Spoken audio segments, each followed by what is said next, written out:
Return to Moria absolutely blew me away today. We got quite a lot of info, a lot of new gameplay, which I will show off as well. And we also now have a release date of October 24th of this year for PC, and I think also PS5 comes out on the same day, which is amazing, with Xbox coming out in early next year. You can also pre-order the game for $40 on the Epic Games launcher. We also have quite a bit of new information as well from an article that was released on Epic. The core gameplay in Return to Moria centers on going deep into Moria, mining for materials, crafting tools, gear, fighting various monsters, exploring, and just repairing and rebuilding Moria, which I think is pretty cool. Now, the map will be procedurally generated, which means that the environment is made by the developers, but stitched together like randomly. Now, they also mentioned that there's rock walls separating these areas from each other, which means that anytime you mine into a new area, it'll be unique and never look the same, which I think helps quite a bit with replayability. But while the game is procedurally generated, there will be landmarks such as Durin's Bridge, as they mentioned in an interview,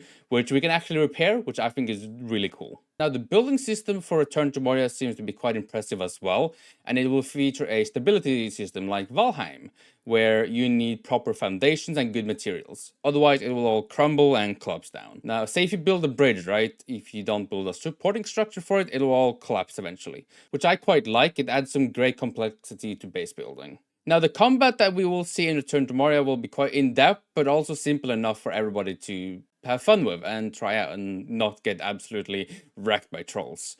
You will have a lot of variety with melee and range, such as crossbows, normal bows, hammers, pickaxes, axes, swords, and so much more. One of the cool examples they mentioned in the article was that you can actually lure trolls into like beams of light, and that will turn them to stone, and then you could leave it forever, create a graveyard of trolls, or pickaxe the stoned out troll and get, I guess, resources.